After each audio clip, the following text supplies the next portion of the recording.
성도 여러분들, 오늘도 하나님 은혜 가운데 잘 지내신 줄로 믿고 또 감사드립니다. 우리 마음 모아서 하나님 말씀을 사모하고 우리 가정 예배 시작하도록 하겠습니다. 다 함께 신앙 고백 하시겠습니다. 나는 전능하신 아버지 하나님, 천지의 창조주를 믿습니다. 나는 그의 유일하신 아들 우리 주 예수 그리스도를 믿습니다. 그는 성령으로 잉태되어 동정녀 마리아에게서 나시고 본디오 빌라도에게 고난을 받아 십자가에 못 박혀 죽으시고 장사된 지 사흘 만에 죽은 자 가운데서 다시 살아나셨으며 하늘에 오르시어 전능하신 아버지 하나님 우편에 앉아 계시다가 거기로부터 살아있는 자와 죽은 자를 심판하러 오십니다. 나는 성령을 믿으며 거룩한 공교회와 성도의 교제와 죄를 용서받는 것과 몸의 부활과 영생을 믿습니다. 아멘. 함께 찬양하도록 하시겠습니다.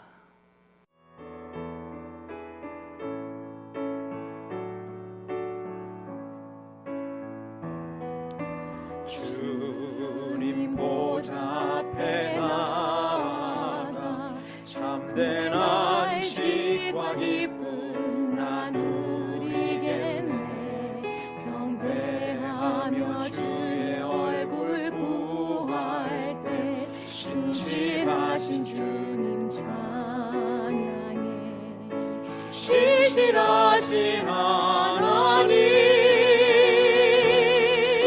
신실하신 주,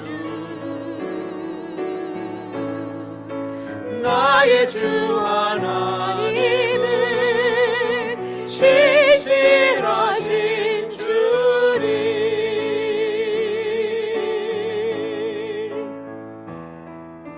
기도 들으시는 하나님, 폭풍 속에 내 등불 내 노래시라.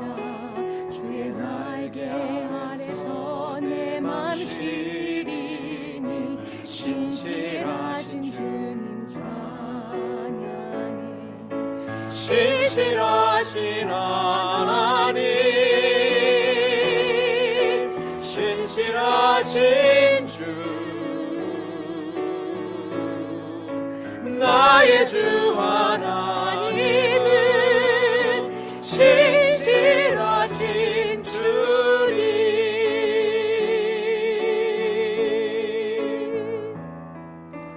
평화 내려주신 하나님, 나로 고통받는 자를 위로하게 하소서. 나의 평생에 주의 사랑을 전하리. 신실하신 주님 찬양해. 신실하신 하나님, 신실하신 주, 나의 주 하나님은 신실하신 주님. 신실하신 하나님,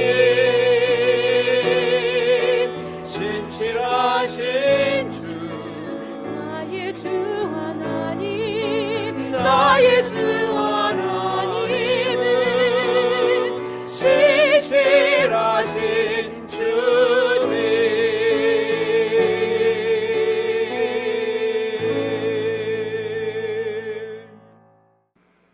오늘 저녁 우리 함께 읽을 하나님의 말씀 신명기 8장 11절에서 16절, 내가 11절을 먼저 읽습니다.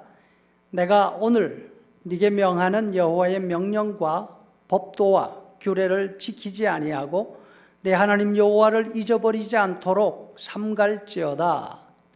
내가 먹어서 배부르고 아름다운 집을 짓고 거주하게 되며 또 내 소와 양이 번성하며 내 은금이 증식되며 네 소유가 다 풍부하게 될 때에 내 마음이 교만하여 내 하나님 여호와를 잊어버릴까 염려하노라. 여호와는 너를 애굽 땅 종 되었던 집에서 이끌어내시고 너를 인도하여 그 광대하고 위험한 광야 곧 불뱀과 전갈이 있고 물이 없는 간조한 땅을 지나게 하셨으며 또 너를 위하여 단단한 반석에서 물을 내셨으며 내 조상들도 알지 못하던 만나를 광야에서 내게 먹이셨나니 이는 다 너를 낮추시며 너를 시험하사 마침내 내게 복을 주려 하심이었느니라. 아멘. 한국 남자들이 가장 자주 하는 이야기가 군대 이야기라고 하죠. 반면 한국 여자분들이 가장 듣기 지겨워하는 이야기가 또 남자들의 군대 이야기라고 합니다. 한국 남자들은 사람들이 별로 좋아하지 않는 군대나 또 군대 축구 이야기를 왜 자주 할까요? 그것은 힘들었던 기억이고 또 힘든 가운데서 그래도 위로가 되었던 일들이기 때문에 그럴 것입니다. 사람들은 자신의 삶 가운데서 가장 힘들었던 일들을 말하기 마련입니다. 거기에다 약간은 무염담까지 곁들여서 말입니다. 암에 걸려 고생한 분들은 자신의 투병 이야기를 사람들이 들어주기를 원합니다. 이런 힘들었던 남의 이야기들은 흥미가 별로 없더라도 들어주시는 것이 좋습니다. 왜냐하면 힐링이 될 수 있습니다. 이스라엘 사람들에게 있어서 가장 힘들었던 추억은 광야 생활입니다.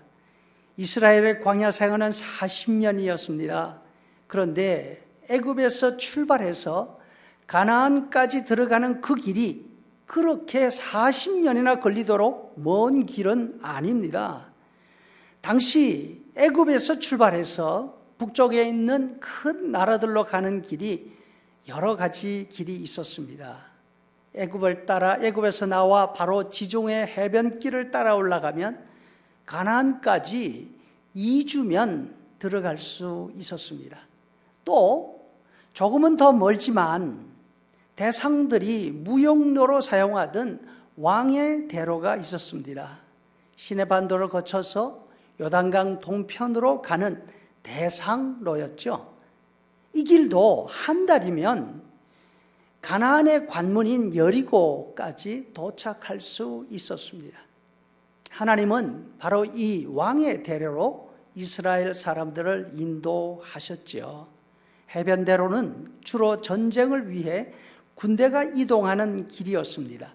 따라서 곳곳에 여러 나라의 요새들이 있었습니다.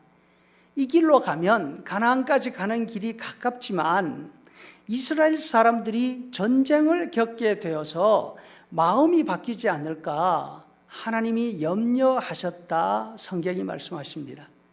모세가 12사람의 스파이 팀을 조직해서 가나안 땅을 돌아보게 한 통로가 바로 이 해변길이었습니다.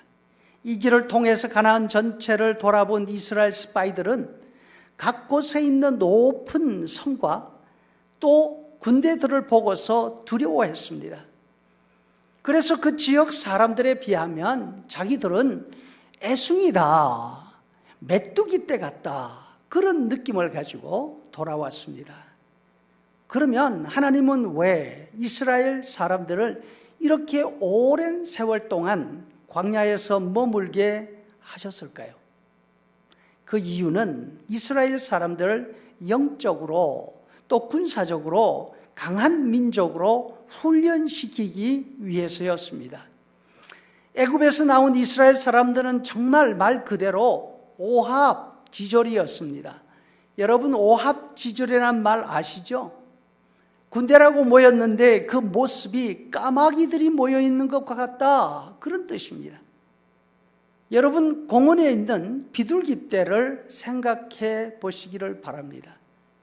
숫자는 많은데 비둘기들은 고개를 땅에다 박고 먹을 것만 쫓아서 무질서하게 자기 마음대로 움직이지 않습니까?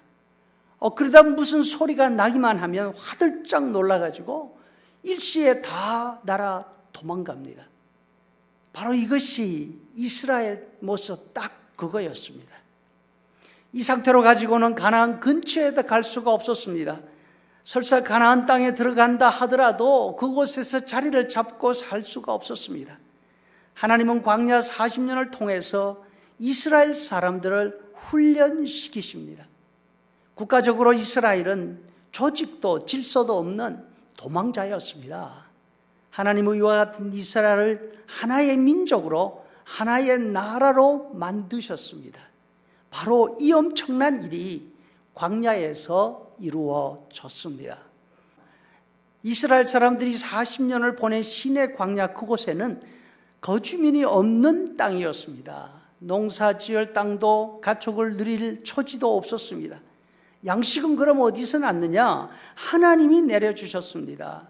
옷과 신발은 40년 동안 한 벌로 충분했습니다. 아무것도 없는 광야였지만 꼭 필요한 것은 하나님이 다 채워주셨습니다.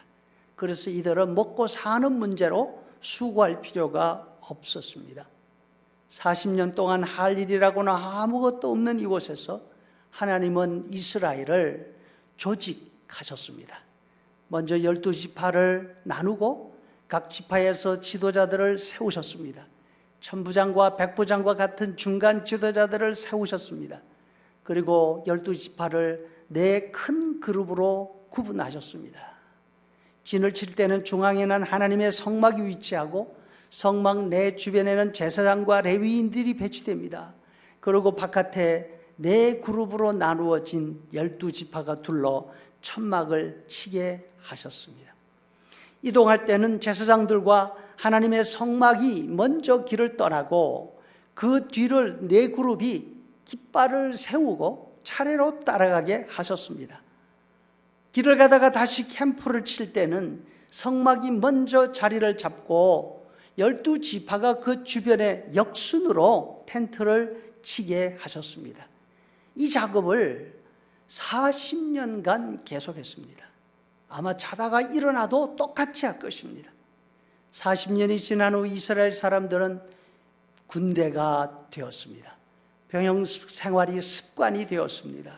이렇게 해서 이스라엘은 하나님의 군대로 날마다 조직되어 갔습니다.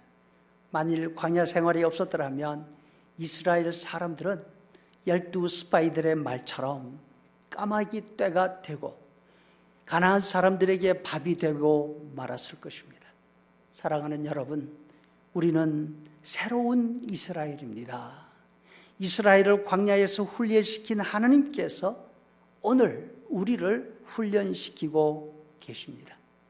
훈련받고 조직되어야 마귀의 밥이 되지 않기 때문입니다. 신의 광야가 이스라엘의 훈련장이었던 것처럼 우리에게는 이 감염병의 기간이 영적인 훈련장이 될 것이라고 믿습니다. 이 기간을 통해서 영적으로는 하나님을 바라보는 훈련을 쌓고 교회의 소중함을 깨달아서 질서 있는 신앙생활을 다듬어 갈 수 있기를 간절히 바랍니다. 우리 함께 기도하시겠습니다. 이제는 우리 구주 예수 그리스도의 은혜와 아버지 하나님의 크신 사랑과 성령의 인도 교제 충만케 하시니 힘들지만 때로는 괴롭지만 이 기간을 통해서 하나님의 사람으로 하나님의 군대로 거듭날 것을 믿고 나아가는 귀한 성도들의 머리 위에 영원토록 함께 있을지어다. 아멘. 주와 함께 죽고 나 주와